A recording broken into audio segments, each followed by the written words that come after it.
The King of love my shepherd is, his goodness faileth never.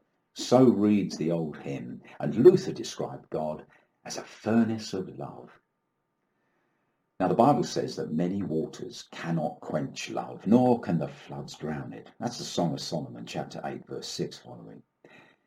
Now the flood calls to mind God's judgment on humanity. God will judge sin.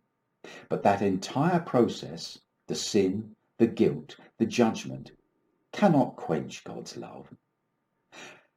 But although God is love, he will also judge. These two opposites are infinitely balanced. The universe depends upon it. Now hear the last words of Giuliu Maniu, a Christian and the former Prime Minister of Romania who died in prison. The story is related by Richard Wurmbrand. These are the words of Giuliu Maniu.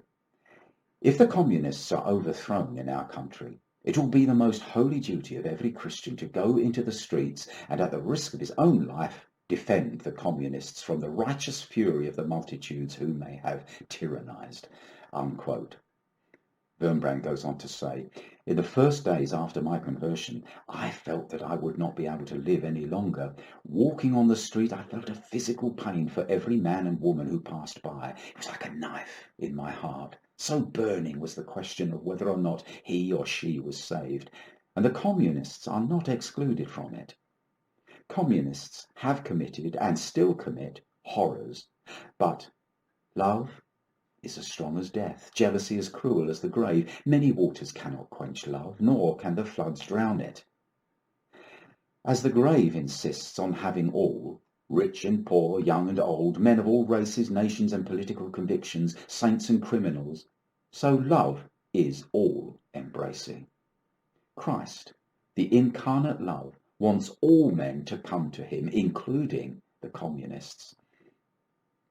A minister who had been horribly beaten was thrown into my cell, says Wurmbrand. He was half dead, with blood streaming from his face and body. We washed him. Some prisoners cursed the communists.